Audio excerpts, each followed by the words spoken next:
The cuffs were too tight on her left wrist, and she did not say a word about it. Deputy Carver noticed. He watched her walk through the front door of the Holt County Sheriff's Station, the way a man watches something he cannot place. Not danger, not quite, but something adjacent to it. She was not tall. She was not loud. She was wearing civilian clothes, jeans and a gray jacket, and her hair was pulled back in the kind of way that meant she had not thought about it that morning. Nothing about her looked important. That was the first thing he got wrong. She sat in the chair they pointed her to, and she did not look around the room the way frightened people do. She looked at one thing at a time. The clock on the wall. The water cooler in the corner that was almost empty. The fire exit sign above the back door, where the second letter was burned out so it read Fee Exit. She looked at these things the way a person takes notes without a pen. Sheriff Dale Cutter came out of his office at 4:17 in the afternoon. He was a big man, the kind of big that used to be muscle and had since made peace with becoming something else. He had a coffee mug in his hand that said World's Okayest Fisherman, and he looked at her the way he looked at everything in his county, like it belonged to him by some agreement she had not been told about. Name, he said. Nora Voss, she said.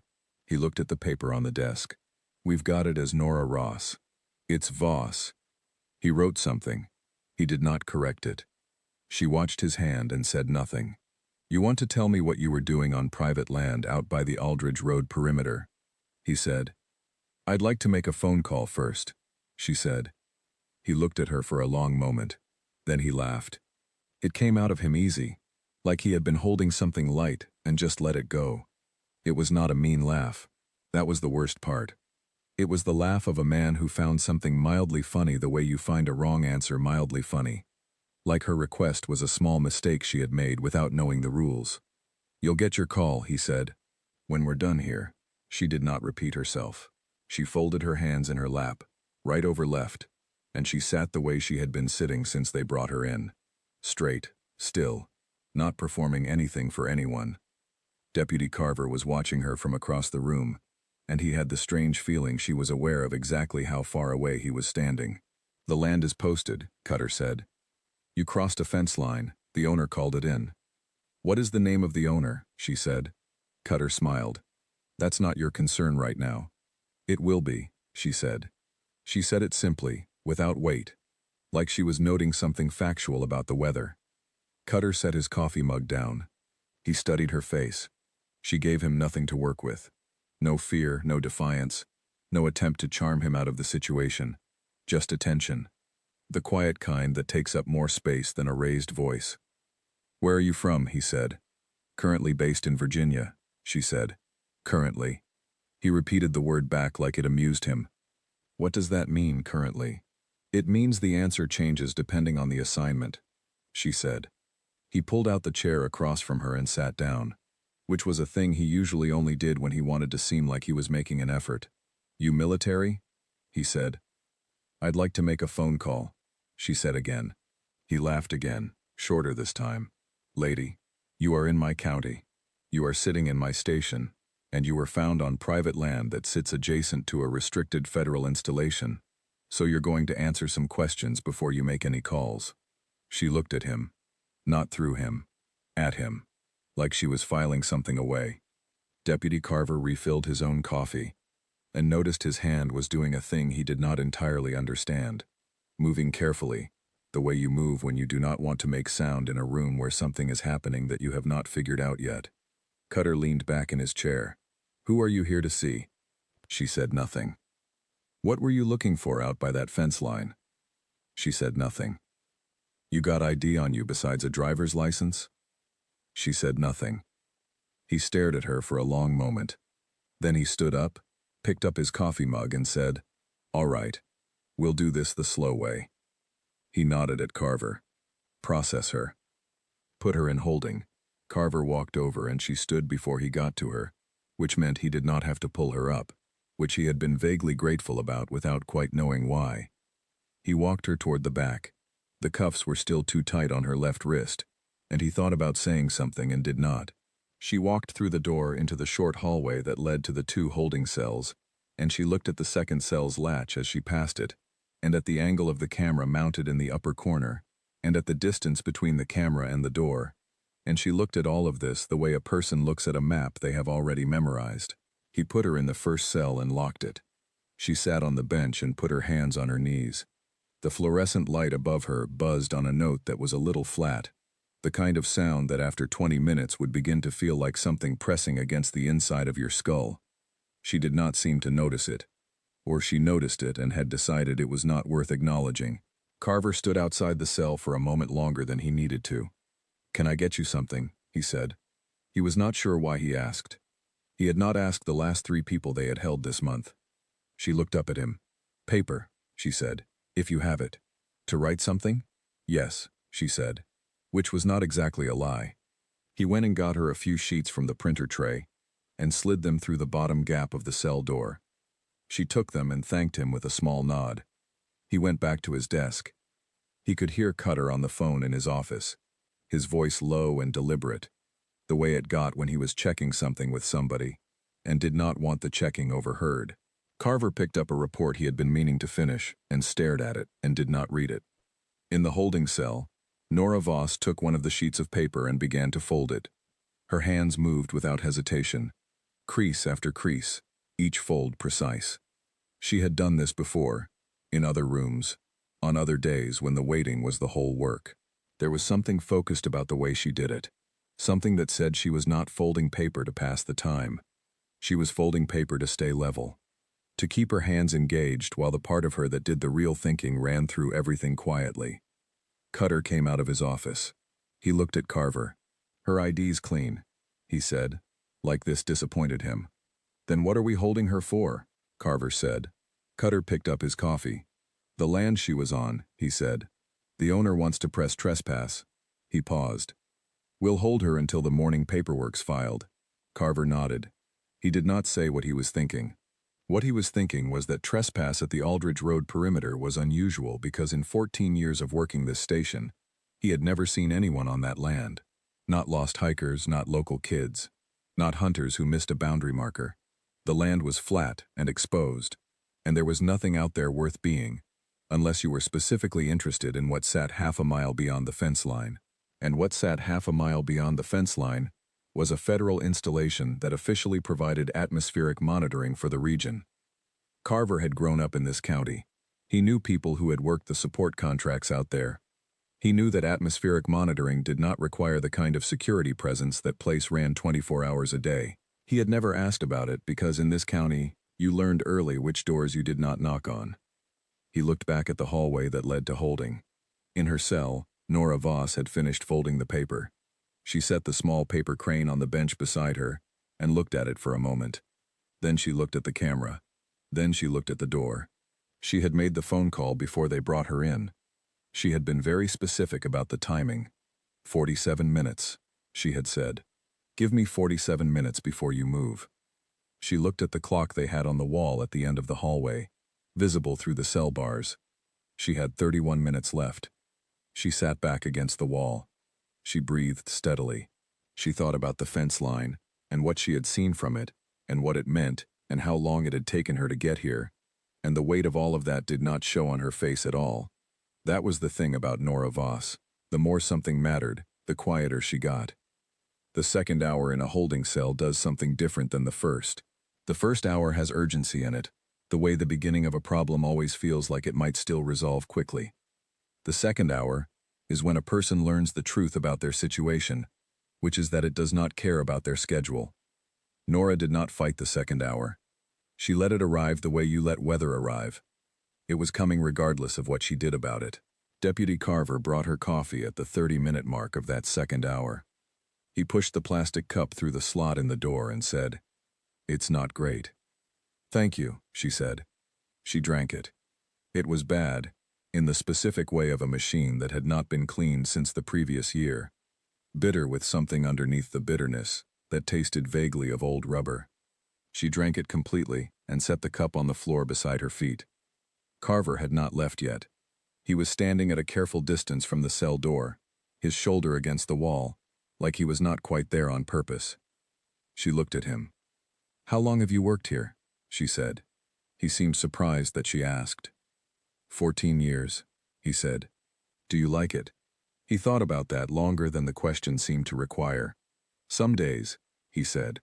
She nodded like that was a complete answer. Which it was. You're not going to tell me what you were doing out there, he said.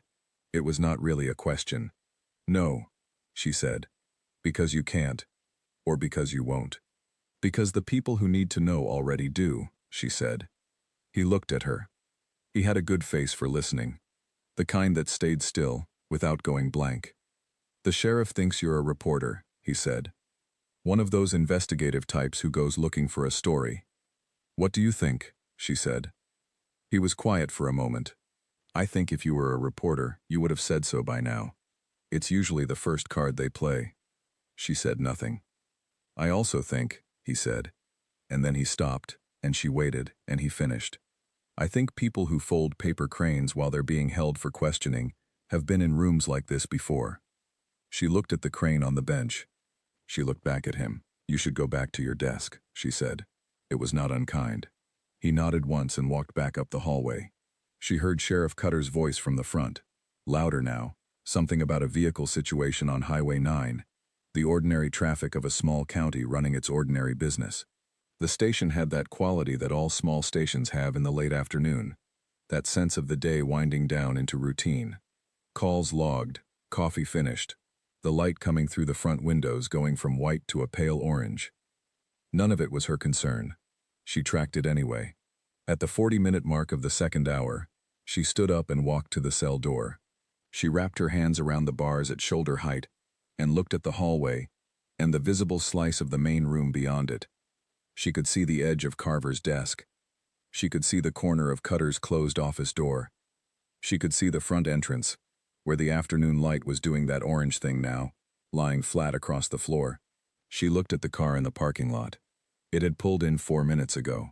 She had heard it. A vehicle with good tires on the loose gravel. Not hesitating at the entrance, not circling. Pulling in with the confidence of a destination already decided. She had not been able to see it from where she was sitting, but she could see the edge of it now from this angle. Dark, plain, the kind of plain that took effort. She stepped back from the door. She sat back down on the bench. She picked up the paper crane and turned it once in her hands and set it back down. Her breathing did not change. Her posture did not change.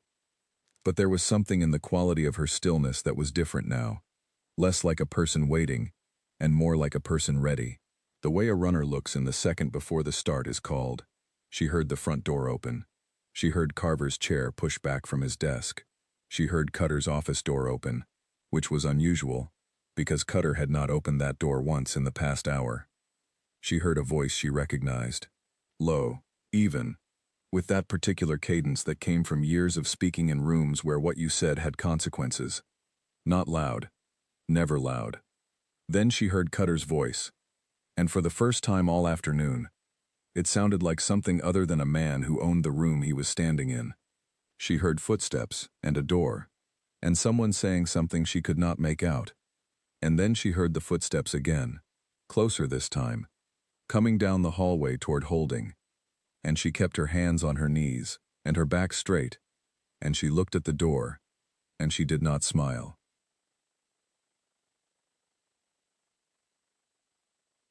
The man who came through was a lieutenant colonel. She had not expected a lieutenant colonel. She had called a number that belonged to a major, a man named Patrick Ford who had a flat humor and a good memory, and who had told her, 9 days ago, that if this situation developed the way she thought it would, someone would be there. She had not been told who. Lieutenant Colonel Owen Garrett was 6 feet and some change, with the kind of posture that did not come from effort anymore. It just lived in him. He was in his late 40s. He had gray at his temples and dark eyes, and a face that had the weathered quality of someone who had spent a significant amount of time in places that were not comfortable. He was in full uniform. He did not look at her immediately. He looked at the cell door. He looked at the latch. Then he looked at her. Voss, he said. Sir, she said. He looked at Carver, who had followed him down the hallway with the particular expression of a man who was watching something happen that he did not have the vocabulary for yet.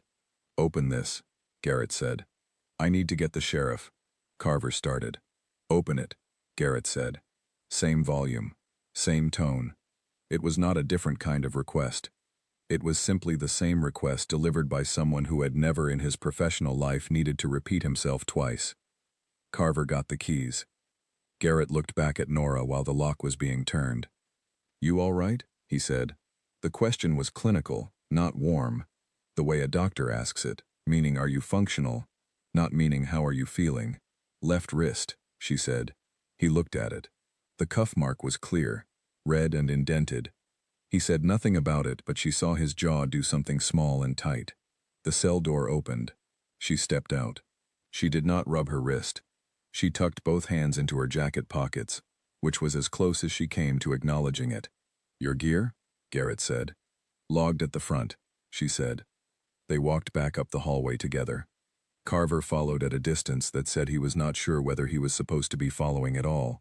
The main room was quiet in a way that rooms get when the people in them have stopped moving to look at something. 2 deputies at their desks, neither pretending to work. The dispatcher in the corner who had been on a call and had quietly taken herself off hold. Sheriff Dale Cutter was standing in the middle of the room. He was a big man. She had thought that when she first saw him, and she thought it again now. The difference was that this afternoon, in his station surrounded by his deputies, the bigness of him had meant something. Now it was just a physical fact, the same way a door frame is a physical fact. He was looking at Owen Garrett with the expression of a man who has just realized, very quickly, that he has made an error about the size of a thing. Garrett walked to the front desk. He looked at the deputy seated there, a young woman named Alice, who had been watching everything with her hands very still on her keyboard. "Her belongings," he said. Alice opened the locked drawer on her right and produced the evidence bag. Belt, watch, phone, keys, a folded piece of paper, and a small badge case. Garrett picked up the badge case and looked at it. He set it back down on the desk and slid it toward Nora without comment. She clipped it to her jacket. Cutter found his voice. "Now hold on," he said. "She was found on private land. The owner has a complaint filed. The land in question falls within a boundary corridor maintained by the Department of Defense," Garrett said. He did not raise his voice. He did not need to. "The private ownership claim on that parcel is currently under federal review, a process that was initiated 11 days ago. The access restriction that Ms. Voss was alleged to have violated does not apply to personnel operating under the authorization she carries." Cutter opened his mouth. "I have the documentation," Garrett said, and Alice, who had clearly been briefed, or was simply fast, placed a folder on the desk. Cutter looked at the folder. He did not open it. Looking at it was enough. Carver, standing near the hallway entrance, thought about the paper crane on the bench in the holding cell. He thought about the way she had sat in that chair this afternoon, hands folded, watching the room. He thought about the 47-minute wait she had clearly been counting down, and the plain dark car in the lot, and the fact that every single thing about the last 3 hours had already been known by someone who was not in this room. He thought about the name they had written wrong on the log. He thought about how she had not corrected it. "Is there anything else you need from this station?" Garrett said to Cutter. It was a courtesy question, the kind that was not actually a question. Cutter looked at him. He looked at Nora. Something passed across his face. Not quite anger, not quite embarrassment. Something between the two that had no clean name. He picked up his coffee mug. He said, "No." Garrett turned to Nora. "Ready?" She looked at the desk, at the paper evidence bag, now emptied, at Alice, who had not looked away from her screen since handing over the badge case, at Carver, who met her eyes for a brief second and then looked at the floor. She looked at the log where her name was still written wrong. She did not correct it. "Ready," she said. They walked out through the front door into the late afternoon. The air outside was cool, and it tasted clean the way air does when you have been inside a fluorescent room for 2 hours, and your body has been quietly missing the outdoors without telling you. The parking lot had 3 vehicles in it, 2 county cruisers, and the dark plain car that had arrived from a direction that was not the main road. The driver of the dark car, a young man with a careful face who had been told to wait and had waited precisely, got out when he saw them. Garrett said nothing to Nora until they reached the car. Then he stopped and looked at her and said, "The wrist. It's fine." I'll have it looked at. It's fine, sir. He looked at her for a moment. You waited the full window, he said. I said I would, she said. I know what you said. He paused. The question was whether you would actually do it, being in a holding cell and all. I had a crane to fold, she said. Something moved very quickly across his face that was not quite a smile, and was too controlled to be one. He opened the rear door and she got in, and the driver got in, and Owen Garrett stood in the parking lot of the Holt County Sheriff's Station for one more moment, looking at the building in the way people look at things they are deciding whether to say something more about. He decided against it. He got in the car. Inside the station, at his desk, Deputy Carver sat looking at the hallway to Holding. He thought about getting up and going to the cell to retrieve the evidence bag. He thought about the paper crane on the bench. After a while, he got up and walked back there. The crane was still on the bench where she had left it. He looked at it for a long moment. Then he picked it up carefully, the way you pick up something you are not sure you are supposed to touch. And he carried it back to his desk and set it beside his keyboard. And he did not tell anyone he had done that. Cutter came out of his office at 5:45. He looked at Carver. He looked at the crane on the desk. He looked away. He did not say anything at all. She had been watching that fence line for 9 days. Not standing at it. Not near it.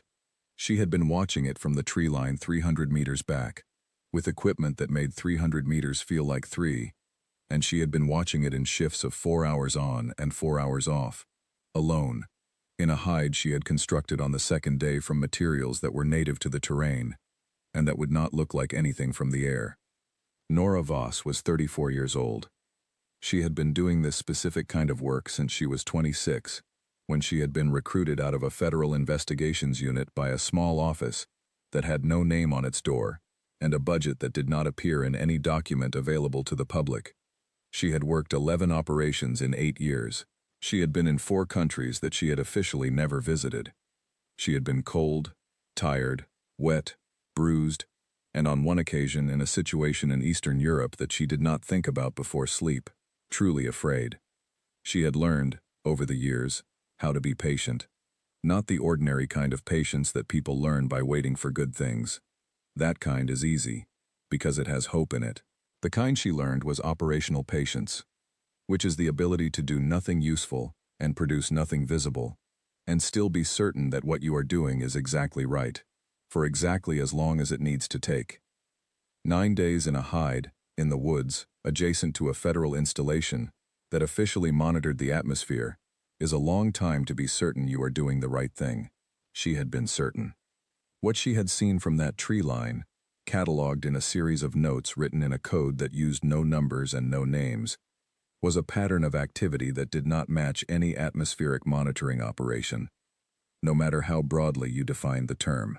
The vehicles that moved through the installation's secondary gate, not the main gate, the secondary one, the one that appeared on no schematic, moved on a schedule that was not a research schedule.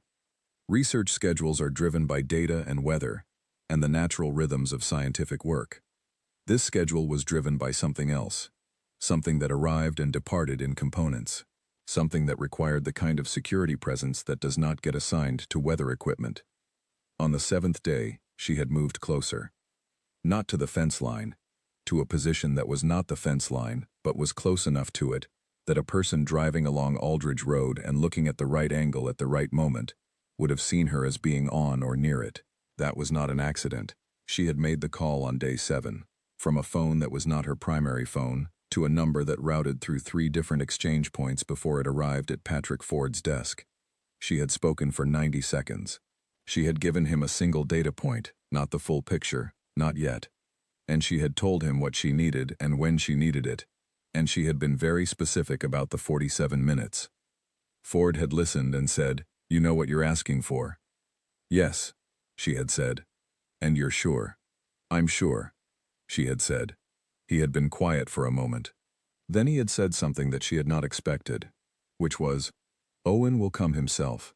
She had not said anything in response to that. She had learned, 8 years ago, not to perform emotions in the presence of information that deserved a moment of real processing. Owen Garrett had been her supervising officer for the first 4 years of her time with the office. He had trained her in the specific ways that this work required training, which were not the same ways that conventional intelligence work required it. He had been the one, on a Tuesday afternoon in a conference room with no windows, who had told her that the work she would be doing would sometimes require her to do things that looked, from the outside, like failure. You will be arrested, he had said. You will be questioned. You will be in rooms that feel like the end of something. None of those rooms are the end. He had looked at her and said, the failure state is losing your nerve in the middle. The success state is looking like you've lost. She had thought about that sentence on day 1 of the hide.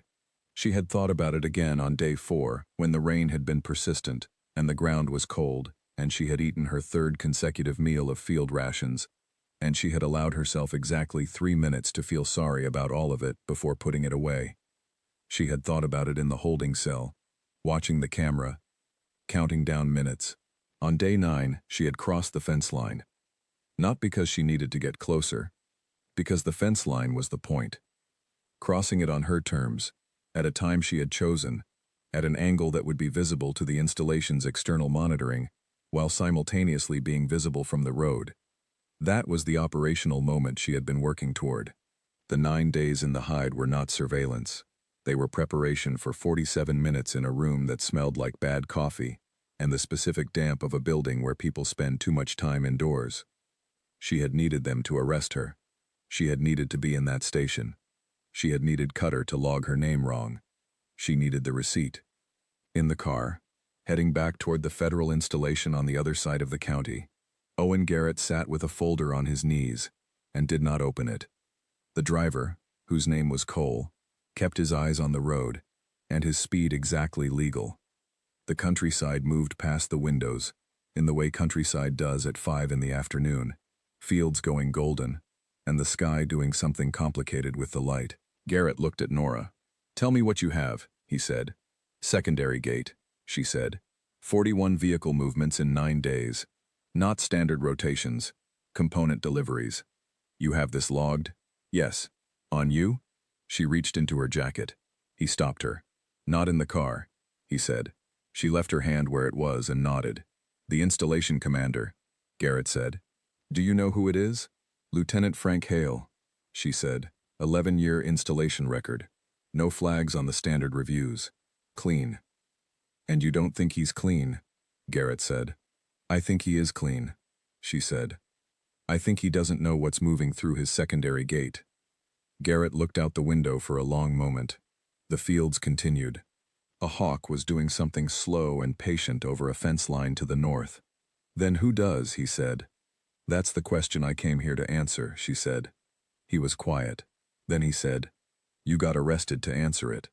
I got arrested to get a document, she said. The arrest was incidental. The document, he said. The evidence intake log, she said. Where Cutter wrote my name wrong. A pause.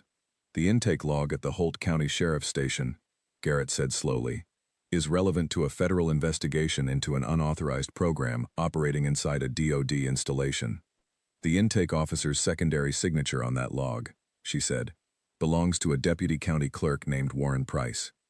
Warren Price's name also appears as an authorized co-signatory on the land management records for the Aldridge Road parcel. The private ownership claim. Garrett went very still. The ownership claim that we told Cutter is under federal review, he said. Which it wasn't, she said. Until today. Until today, he repeated. Warren Price has a brother, she said. His brother's name is Cal Price. Cal Price has worked the secondary gate at that installation for 4 years. The car was quiet, except for the sound of tires on a road that was getting darker as the sun moved. You have been here 9 days, Garrett said. Yes, she said. And in 9 days you traced a secondary gate operation to a county clerk's co-signatory on a land management form by getting yourself arrested for trespass. The trespass was the only way to generate the document, she said. You can't pull an intake log without cause. The cause had to be me. Garrett said nothing for a long moment. Then he said, How did you know Cutter would write the name wrong? I didn't, she said. But he was given my ID with a name that could be read 2 ways depending on the handwriting. I wrote it that way. And if he'd written it correctly? Then I would have had a different document and a different thread, she said. But the wrong name is better. It connects the intake log to the clerk's co-signatory through a common error pattern. Price's signature on the land documents has the same letter transposition, the same 2 letters. Garrett looked at her. You engineered a spelling error, he said. I gave it a good chance of occurring, she said. He put the folder down on the seat between them. He looked out the window again. The hawk was gone. The fields had gone gray in the failing light, and the road ahead was long and straight, the kind of straight that makes you feel the distance. Owen, she said. It was the first time she had used his name and not his rank. He looked at her. I need to get back in there, she said. The installation, before anyone adjusts the secondary gate schedule. How long do you need? 90 minutes, she said. Maybe less. And then it's done? And then we have enough, she said, for the whole picture. He was quiet for what felt like a long time, and was probably 12 seconds. Then he said, Cole. Sir, said the driver. Change of destination, Garrett said. Cole said nothing. He took the next turn. The installation did not look like much from the main road. That was a design choice, and it was a good one. A low building, mostly concrete, with the kind of anonymous signage that said Federal, and said, Do not stop, and said nothing else. The main gate had a standard security booth, 2 guards, the barrier arm that was either red or raised, the small camera mounted at height on the left post. Normal. Unremarkable. The secondary gate was a quarter-mile further along the perimeter road, set back from the fence line by 40 meters, accessible from a service road that was not marked on any public map. You would not find it unless you knew to look, and you would not know to look unless someone had told you, or unless you had spent 9 days in a tree line watching the thing that used it. Nora had spent 9 days watching it. The car stopped on the perimeter road in the gap between the main gate and the secondary. Garrett got out. Cole stayed with the car. Nora got out and stood in the last of the evening light, and looked at the fence line the way she had been looking at it for 9 days, from the other side, and felt the particular disorientation of perspective that comes from being in a place you have only seen from a distance. From here, the secondary gate looked smaller than it had through the scope. That was always the way. Distances compress time, and they expand importance. Up close, it was just a gate. She looked at Garrett. 20 seconds to get through, if the timing is right. And if it's not right, then we wait, she said. He looked at her. You know I should be putting you in a vehicle back to the field office. Yes, she said. Ford is going to have a significant number of opinions about the method you used here. Ford always has opinions, she said. He's going to ask why you didn't request backup on day 4. Because on day 4 I had a thread but not an anchor, she said. Without the anchor, a backup presence changes the surface, and I lose the secondary gate pattern. Garrett looked at the gate, looked at the installation beyond it, looked at the sky, which had gone from orange to a deep and serious blue. 90 minutes, he said. Less, she said. And then you are in the car, and we are gone. Yes. He looked at her for a moment. In the low light, his face was harder to read, though she had never found it easy. He was not an easy man to read. That had been one of the first things she had understood about him, a long time ago, in a different context, that the things he thought were contained in him more completely than in most people, held behind whatever it was that those 9 years of this kind of work had built behind his eyes. He said, 90 minutes. 90, she said. She moved toward the fence line. The secondary gate ran on a mechanical timer and a sensor system that she had spent 3 days mapping from the hide. The timer had a 4-minute window, twice in the evening rotation, during which the sensor dropped to passive mode for a scheduled diagnostic cycle. The first window was at 6:12. The second was at 8:40. It was 6:09. She stood 6 meters from the gate and waited with her hands loose at her sides, and her breathing controlled, and she did not look at the clock because she did not need to. She had been counting for 3 minutes. At 6:12 she moved. She was through in 11 seconds, not 20. The installation on the inside was quieter than it looked from the outside. That was also a design choice. Everything about this place had been designed to appear ordinary. The buildings were spaced in a way that made them look like a small research campus, A central structure, 2 outbuildings, a vehicle lot, a service road that curved around the back. Lights on in the central building. The service road dark and still. She did not go toward the central building. She went left, along the inside of the perimeter, toward the secondary gate's service shed. A low concrete structure that was not on the installation schematic. A structure that she had identified on day 3 of the hide as the one building where the component deliveries always stopped before they went anywhere else. The shed had a standard padlock that was not standard, which is to say it looked standard from 20 meters, but was a higher grade mechanism than anything a weather station would bother to purchase. She had planned for this. From her inside jacket pocket she produced a small case, and from the case she produced 2 items that she used with the focused efficiency of someone who had practiced the motion a great many times. 38 seconds. The door opened. Inside, the shed was divided by a metal shelving unit into 2 spaces. The front space held the ordinary contents you would expect: tools, cable, equipment in labeled boxes. The back space, behind the shelving, held 4 sealed transport cases. The cases were marked with a series of alphanumeric codes. She photographed each one. She photographed the shelving unit. She photographed the delivery manifest tucked into a sleeve on the back of the door, which she had not expected to find, and which was the best thing in the room. The manifest had 12 entries. Each entry had a date, a weight, a component reference, and a co-signatory initial. 2 letters, CP Cal Price. She photographed the manifest twice. She relocked the shed on her way out, 31 seconds, and moved back along the perimeter toward the gate. She was through and standing on the outside of the fence at 6:48, 36 minutes. Garrett was exactly where she had left him. He looked at her face and said nothing. She held up the camera. He looked at it. Then he looked at the installation. Then he looked at the road ahead of them, and the dark fields on either side of it, and the sky, which was fully dark now, and open, and filled with more stars than you could see from a city. "Cole," he said. "Ready, sir," Cole said from somewhere behind them. They walked back to the car. Inside, Garrett held the camera and did not look at the images yet. He looked at her instead. She was sitting with her hands on her knees, the same posture as the holding cell, and she was watching the road as they began to move. "You said less than 90 minutes, he said. 36, she said. He was quiet. "You could have told me about the shed on day 3, he said. "I didn't have the manifest on day 3, she said. "I needed to know it was there." He looked at the camera in his hands. He turned it once. He set it on the seat. After a while he said, "You could have called sooner." She looked at the road. "I know," she said. Neither of them said anything after that for a long time. Cole drove the way he always drove, carefully and at exactly the legal speed, and the road unrolled ahead of them in the headlights, and the county moved past them on both sides.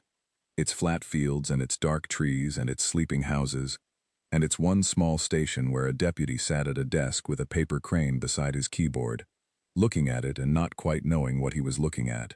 Nora watched the window. She thought about Warren Price's signature on a land document.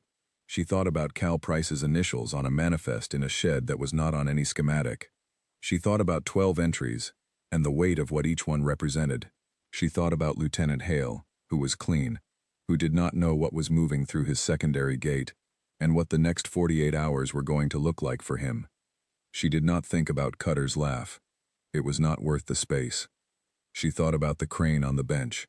She thought about Carver, who had stood at the cell door with that careful face, asking her if she wanted anything. She thought, in the brief and compartmentalized way she allowed herself to think about things that were not operational, that he was probably all right. As county deputies went, as people in small places who had learned to not ask about the doors they did not knock on went, she hoped, in the brief and compartmentalized way, that the crane would be all right too. She looked out the window until the county was behind them, and the road became a highway, and the highway became lights, and the lights became the outline of something larger, the shape of the next thing. Waiting at the far end of a drive she was glad to have behind her. She had done what she came to do. The document existed. The thread was an anchor now. Cal Price's initials sat photographed and locked on a camera on the seat beside the man who would know what to do with them. And somewhere in the county they were leaving, a logbook had her name written wrong, which was exactly what she had needed it to do. She had been in a holding cell for 2 hours. She had been in a county station where a man had laughed at her request, not because he was cruel, but because he could not imagine a version of the situation in which the request was the least important thing in the room. She did not resent the laugh. She had expected the laugh. What she had not expected was the lieutenant colonel. She had not expected Owen Garrett to come himself. She thought about that now, in the last quiet miles before the next phase of whatever this was going to be. She thought about a Tuesday afternoon in a conference room with no windows, a long time ago, and a sentence about failure states and success states, and what losing your nerve looks like from the inside. She thought about all of it, briefly and completely, and then she put it away. She looked at the road ahead. She was ready. The debrief happened at a location that had no local name, only a GPS coordinate and a door code that changed every 72 hours. It was a facility that looked, from the outside, like a logistics building on the edge of a light industrial area, the kind of place you drive past without slowing, which was the point. Inside, it was functional and spare, and lit with the specific intensity of a place where people work without interruption and expect others to do the same. Nora had been in this building twice before, both times under circumstances that she would not have called comfortable. This time was different. This time she had something. Patrick Ford was waiting in the main conference room. He was a man of 51, small-framed and compact, with the particular quality of stillness that belongs to people who process information very fast, and have long since stopped performing the processing. He had his jacket on, which meant he had been there for some time, because Ford always removed his jacket when he had been sitting for more than an hour, and felt settled. His jacket was still on. He looked at Nora when she came in. He looked at Garrett. He looked at the camera. "Sit down," he said. They sat. Cole waited outside. Ford took the camera. He connected it to the room's display system with a cable from the table drawer, and the images came up on the wall screen one by one, large enough that every detail was clear. The cases, the shelving, the manifest, the initials. He did not say anything for the first 4 images. At the 5th, which was the first image of the manifest, he said, "How many entries?" 12, Nora said. "Over what period?" "The delivery pattern I observed covers a 14-week window," she said. "Based on the component references, the earliest entries on the manifest likely predate that. There may be a prior manifest." "In the same shed?" "I don't know," she said. "The shed appeared to be a current rotation storage point. If there's a prior manifest, it moved when the prior rotation closed." Ford looked at the manifest image. He looked at the initials. "Cal Price," he said. "Brother of Warren Price," Garrett said. "Deputy County Clerk. Co-signatory on the land management records for the Aldridge Road parcel." Ford absorbed this without visible reaction. That was Ford's way. He took in information the way ground takes in water, completely, without comment, and you only understood what it had done after some time had passed. "The land management records," he said. "The private ownership claim. The claim you told Cutter was under federal review," Garrett said. "It wasn't," Ford said. "It is now," Nora said. Ford looked at her. "You want to explain to me," he said, "how an operational field officer generated a federal document trigger by getting herself arrested for trespass in a county holding cell." "The intake log," she said. "Yes, the intake log." He said this the way people say things they have understood and are in the process of deciding how to feel about. "Walk me through it." She walked him through it. All of it, from the position of the secondary gate in relation to the service shed, to the delivery patterns, to the land records, to the common error pattern in the letter transposition, to the arrest, to the document, to what the document connected. When she finished, Ford was quiet. He was quiet for long enough that she counted it, 12 seconds. Then 14. Then he said, "The component references on the manifest. Can you read them?" "I photographed them clearly," she said. He went back to the image. He enlarged a section of the manifest. He looked at it for a long time. Then he said, "These aren't atmospheric components." "No," she said. "These are guidance-related," he said. "Navigation alignment. That's my reading," she said. "I want 3 analysts on this before we move," he said to Garrett. Garrett nodded. "Cal Price's position at the secondary gate," Ford said to Nora. 4-year installation record. How does a person run an undocumented component intake operation for 4 years without triggering an internal review? Because the internal review process was never applied to the secondary gate, she said. The secondary gate doesn't exist on the installation schematic. You can't review a gate that isn't there. Someone approved the secondary gate, he said. Yes, she said. That's the next thread. Ford looked at her. He looked at the screen. He looked at Garrett. He said, "I need to make some calls." He stood up and took the camera and walked out of the conference room, and the door closed behind him, and Nora and Garrett sat in the empty room with the blank screen and the hum of the facility around them. Garrett looked at the table. "He's going to ask you to stay on it," he said. "I know," she said. "Do you want to?" She thought about that. Not long. "Yes," she said. He nodded. He looked at the wall where the manifest had been displayed, and where there was now just the faint blue of the inactive screen. "The wrist," he said. "It's fine," she said. "I'll have it looked at anyway," he said. And this time it was not a question, just a fact being stated, and she did not argue. A few minutes later, Ford came back in. He sat down. He put the camera on the table between them. He looked at Nora and said, without preamble, "We have a problem." She waited. "The component reference on line 7 of the manifest," he said. "I had someone run it while I was on the phone." "And?" Garrett said. "It matches a manifest line from a separate investigation," Ford said, "out of a completely different installation. Different state, different jurisdiction, same component designation." The room was quiet. "How long has that other investigation been running?" Nora said. 14 months, Ford said. She let that land. 14 months. Which meant this was not a single actor running a quiet operation out of a secondary gate in a county nobody looked at twice. This was a network. This was something that had been running across more than one installation, more than one state, for more than a year. This was significantly larger than a deputy county clerk's signature on a land form. Ford was watching her. He was watching Garrett. He was watching the camera on the table with the expression of a man who has just picked up something heavier than he expected. 9 days in that tree line, he said to Nora. That's what you had. 9 days and a thread about a secondary gate. Yes, she said. And the thread led here. Yes, she said. He looked at her for a long time with his flat, fast-processing eyes. Then he said, "You should have called on day 4. I told Garrett the same thing," she said. "And?" She looked at him. "On day 4 I had a thread," she said. "Not an anchor. A thread breaks if you pull it too early." "And now?" he said.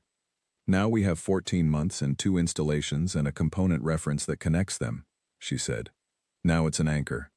Ford picked up a pen. He turned it in his hand once without writing anything. He set it back down. "I want you to go rest," he said. 4 hours, minimum. There will be a briefing at 0600. You will be in it." "Yes," she said. "And you'll have the wrist looked at." "So I keep being told," she said. Something moved across Ford's face that was probably amusement, and was too controlled to be certain of. He looked at Garrett. "She's yours for the next 72 hours, he said. "After that, we reassign to the expanded team." Garrett nodded. Nora stood up. "Voss," Ford said. She stopped. He looked at her. He had the expression of a person who is about to say something that costs a small amount to say. Not a large amount, but not nothing either. "The method," he said. "It was, on balance, correct." She said nothing. "I would have preferred a call on day 4, he said. "I know," she said. "But on balance," he said, "it was correct." She nodded once. She walked out. The hallway outside was quiet and lit with the unforgiving light of a facility that did not have windows, and she walked its length toward the section where there were rooms for overnight stays, small rooms with bunks, and a bathroom shared between two doors, practical and impersonal. She had slept in worse places. She had slept in a hide in the woods in a sleeping bag that had not been entirely dry for 4 consecutive nights. A bunk and a clean bathroom were a significant improvement. She sat on the edge of the bunk in the room they had assigned her, and she looked at the floor. Her left wrist ached in a way that was not serious but was present, a line of pressure along the bone from a cuff put on by a man who had not thought about whether the fit was right, because he had not been thinking about her as a person whose comfort was part of the calculation. She thought about Cutter's laugh. She had not let herself think about it until now. Not in the car, not in the debrief. She had put it in the compartment where she put things that were not operational.